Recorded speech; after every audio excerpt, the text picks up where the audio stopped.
Union ടെറിട്ടറിയായ Andaman Nicobar ദ്വീപിലുള്ള ഏക international എയർപോർട്ടായ, അതുപോലെ സിവിലിയൻസിന് സഞ്ചരിക്കാൻ പറ്റുന്ന ഏക എയർപോർട്ടായ മറ്റ് 2 സൈനിക വിമാനത്താവളങ്ങൾ കൂടി ഈ ദ്വീപുകളിലുണ്ട്. അതുകൊണ്ടാണ് അങ്ങനെ പറഞ്ഞത്.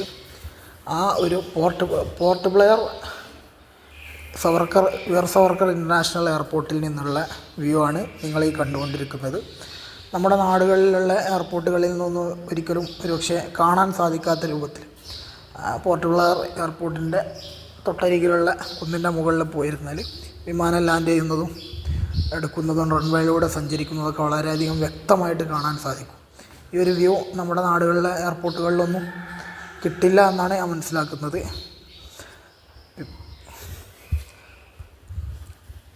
നമുക്കറിയാം, ഈ എയർപോർട്ടിൻ്റെ ചരിത്രം പറയുമ്പോൾ വീർ സവർക്കർ ഇൻ്റർനാഷണൽ എയർപോർട്ട് എന്ന് കേൾക്കുമ്പോൾ അത് 2014 മോഡി സർക്കാർ വന്ന ശേഷം പേര് മാറ്റിയതാണ് എന്നൊരു ധാരണ ചിലവർക്കൊക്കെ ഉണ്ടാവും. എന്നാൽ അങ്ങനെയല്ല, 2002 മുതൽ ഈ എയർപോർട്ടിന് പേരുണ്ട്.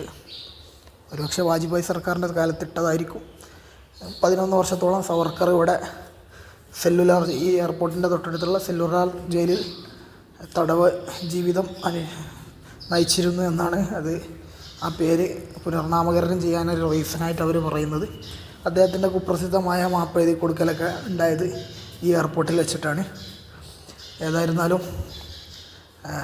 ഒരുപാട് ചരിത്രങ്ങളൊക്കെ പറയാനുള്ള ഒരു എയർപോർട്ടാണ്. ഇന്ന് ഭൂരിഭാഗം വരുന്ന ദ്വീപ് നിവാസികളും അതുപോലെ തന്നെ ഇങ്ങോട്ട് തൊഴിലിനും വരുന്നവരും ടൂറിസ്റ്റുകളൊക്കെ ആശ്രയിക്കുന്നത് വിമാനത്തെ ആയതുകൊണ്ട് തന്നെ ഈ എയർപോർട്ടിനാണ് ആശ്രയിക്കുന്നത്.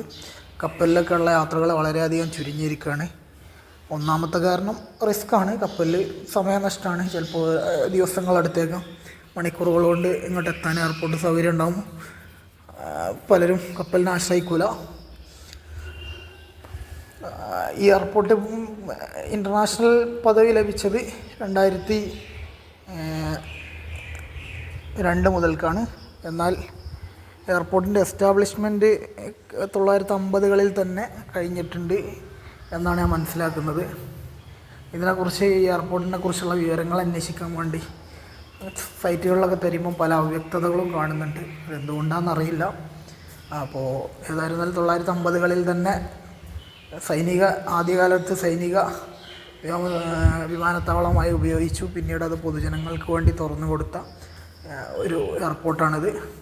ഇന്നും ഇവിടെ ഇന്ത്യക്കകത്തുള്ള സർവീസുകളാണ് കൂടുതലുള്ളത്. ചെന്നൈ, കൊൽക്കത്ത, മുംബൈ, അതുപോലെ തന്നെ ബാംഗ്ലൂർ അങ്ങോട്ടൊക്കെയുള്ള സർവീസുകളാണുള്ളത്. ഇൻ്റർനാഷണൽ എയർപോർട്ടാണെങ്കിലും ഡൊമസ്റ്റിക് സർവീസുകളാണ് കൂടുതലുള്ളത്. മലേഷ്യയിലേക്കും തായ്ലാൻഡിലേക്കൊക്കെ അപൂർവമായിട്ട് സർവീസുകളുണ്ട്. ഒന്നാമത് ഈ ഏരിയ അന്തമാൻ ഏരിയ എന്ന് പറഞ്ഞാൽ ബംഗാൾ ഉൾക്കടലിലുള്ള തൊട്ടടുത്ത് മ്യാൻമാറും തായ്ലാൻഡും മലേഷ്യയിലും വളരെ അടുത്തുള്ളൊരു ദ്വീപും കൂടിയാണല്ലോ. ഏതായിരുന്നാലും ഈ ഒരു കാഴ്ച നമുക്ക് ഇവിടെ കിട്ടുള്ളൂ എന്നാണ് ഞാൻ മനസ്സിലാക്കുന്നത്. കണ്ട് ആസ്വദിക്കുക.